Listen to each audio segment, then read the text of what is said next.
Hello පුංචි යාළුවනේ. අද කතාව තමයි ආඩම්බර මාළුවා.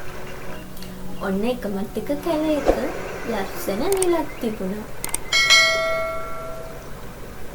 ඉතින් මේ ලස්සන විලේ ලස්සන ආඩම්බර මාළුවෙක් හිටියා. ඇයි දන්නවද එයා මෙච්චර ආඩම්බර?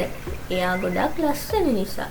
ඉතින් එයා මේ විලේ ඉන්න අනිත් මාළු එක්ක කතා කරන්නේ නැහැ. එයාලත් එක්ක සෙල්ලම් කරන්නේ නැහැ. ඔන්න ඉතින් එක දවසක් මේ කැලේ ඉන්න රජතුමා දඩයමේ යනවා. ඉතින් මෙහෙම දඩයමේ යද්දී රජතුමා දකිනවා මේ ලස්සන විල.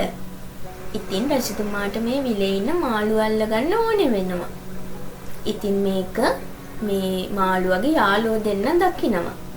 ඉතින් එයාලා මෙහෙම කියනවා. යාළුවේ අන්න අපි අල්ලගන්න කවුද ඇවිල්ලා? අපි ගිහිල්ලා ඉක්මනට හැංගෙමු.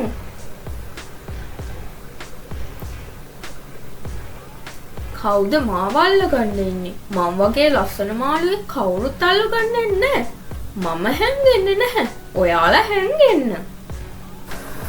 ඉතින් ඔන්න අනිත් යාළුවෝ දෙන්න නම් හැංගෙනවා. හැබැයි මේ මාළුවා නම් හැංගෙන්නේ නැහැ.